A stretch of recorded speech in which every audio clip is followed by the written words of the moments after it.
Welcome back to the Crochet Creatives with my friends at yarnspirations.com. Today is a membership exclusive tutorial, and today we're going to be working on the Cold Cove hat that you see right here.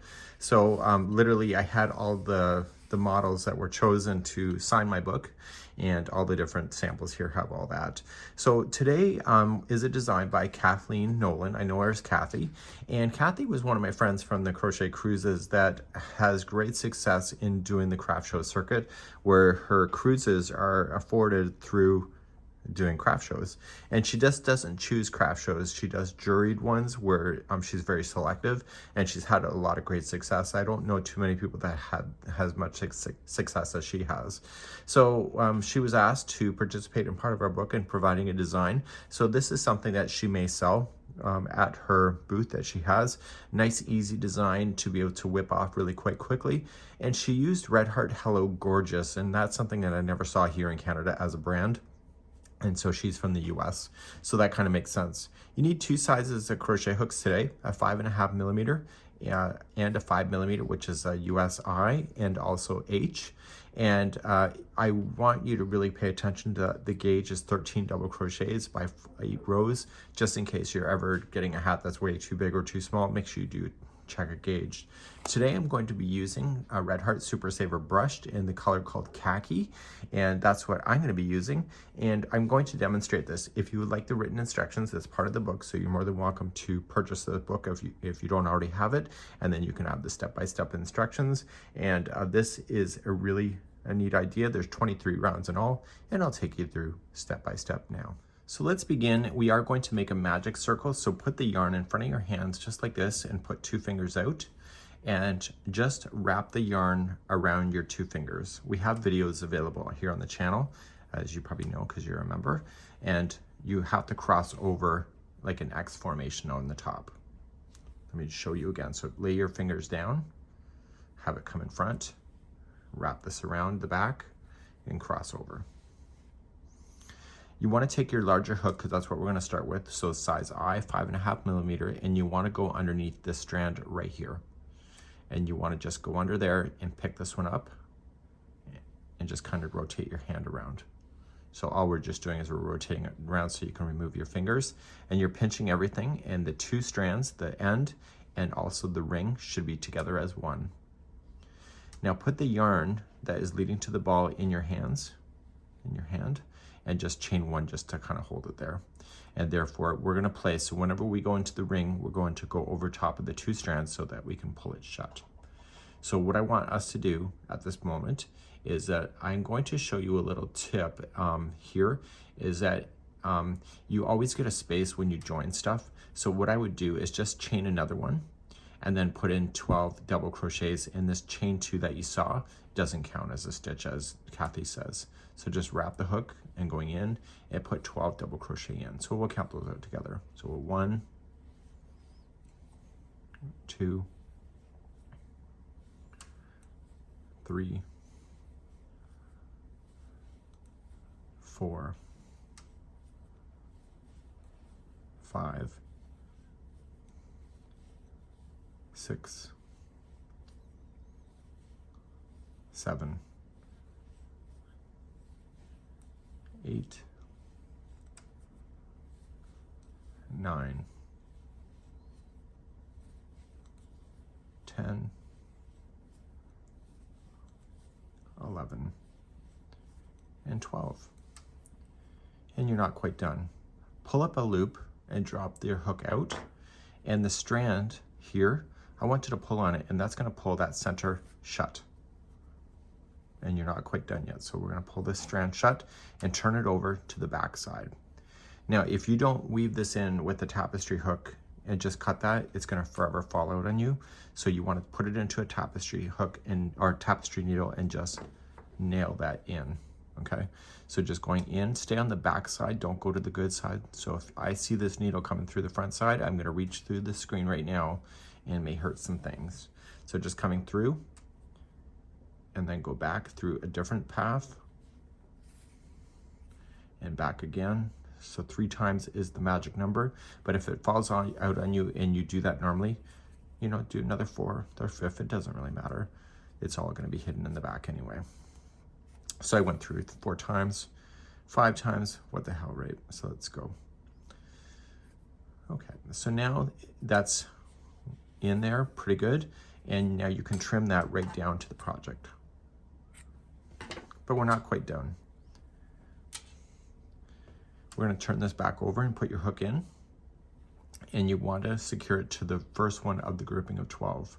So it's not the chain 2, but the first one of 12. And if you're not sure, count it back. So 1, 2, 3, 4, 5, 6, 7, 8, 9, 10, 11, and 12. And you're going to go into that one and pull through as a slip stitch, and look at that, nice and sealed shut. That was round number 1. Round number 2, we're going to chain 2. Does not count as a stitch. This is just meant to kind of hide in those slip stitches that we do. And in each stitch all the way around, you're going to apply 2 double crochet in each stitch. So that means that there's 12 stitches here. So 12 groups of 2 equals 24 stitches by the time you get around. So please fill those in, and I will be right back in a moment. This is round number 2. So I've come all the way around. There's 12 groups of 2.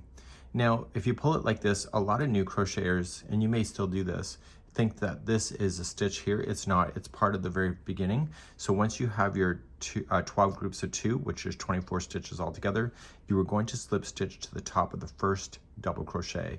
Ignore that chain 2, because that when you pull it like this, that chain 2 makes the gap disappear. Let's move on to round number 3. In round number 3, here we go. We're going to chain 2. Does it count as a stitch? Absolutely not. So here is the sequence to take you through the whole round. You're going to double crochet the first one, and then put 2 double crochets in the next. That's your sequence, and you'll continue that same idea going around. So you're going to put 1 into the first, and then 2 into the next. Please do this all the way around for round number 3. I'm coming up all the way around, keeping in sequence. The last stitch before the end should be 2 double crochets in the same stitch, and that's just a matter of keeping your sequence right. So remember that that space that looks like it's here, that's nothing. So make sure you just join it to the top of the first double crochet to complete this round. Let's move on to round number 4. Ready for round 4? Here we go. Chain 2 doesn't count as anything. In the very first one and the next one, it's just going to be 1 double crochet by themselves. So there's 2 in a row by themselves, and then the next one has 2 into the same stitch. So the sequence for round number 4 is the next 2 are by itself, 1 and 2, and then the next one has 2 into the same stitch. Please do that same sequence all the way around for round number 4. So the very last one should be 2 into the same one. That's just a matter of keeping the sequence. And then slip stitch to the first double crochet, and we're going to move on to round number 5 next. Round number 5, chain 2 does not count as anything. The first 3 in a row will be by themselves. So we have 1, 2, and 3. And then the next one has 2 into the same one. So the sequence for round number 5 is 3 by itself and then 2 into the next. Please do that all the way around for round number 5. Okay, round number 5, you're just finishing with the 2 double crochets in the last stitch, because that's what it should be. And then you're going to slip stitch to the top of the first double crochet. So to see Kathy's design has no gaps. Let's move on to round number 6.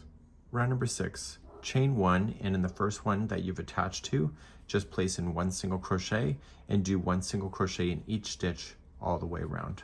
So no counting, just place in your single crochets, and maybe back here in just a moment. Coming around to number 6, you're just going to fill it all in, go right to your last double crochet that you see. Do not place one where it appears like it's joining, because it's not a stitch, and just slip stitch to the beginning single crochet to complete number 6. Let's move on to number 7 next. Number 7, the texture that you see is being caused by the single crochet in the back post. So just chain up 1 to start, and coming around the same one from the back, you were just going to come in from the back and bring it out to the back. And you're doing a single crochet back post. This is going to be a bit of a tight stitch. So then once you get the first one, you can see the next one coming from the back to the back, only isolating the post of the single crochet itself. So no counting, just back post single crochet, everything all the way around. So coming all the way around on round number 7, everything has been filled in, and I'm just going to just kind of flip it this way and just make sure that I slip stitch to the top of the first back post single crochet. Okay, and then that's good. So you have a little bit of texture, nothing too crazy. And let's move on to round number 8. Round number 8, we're going to chain 2, counts as nothing as you know. And the first 4 are going to be double crochets by itself. So we have 1, 2, 3, and 4. And then the next one has 2 into the same one. So please repeat that sequence around. So 4 by itself and then 2 into the next, and meet me at the end of the round. Coming up on the end of the 8th round, there's going to be 2 double crochets in the last one. That's just a matter of keeping the sequence. And then you are going to slip stitch to the top of the first double crochet that you started with. Let's move on to round number 9 next. Round number 9, just chain up 1 and apply 1 single crochet in each stitch all the way around, and see me at the end of this round. This is round number 9. Coming up all the way around on the 9th round here, 1 single crochet in each, and then just join it to the top of the first single crochet.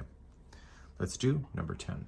Number 10, we're just going to create the texture again, so just chain up 1 and starting around the first one, back post single crochet around each stitch all the way around. Please do this for round number 10.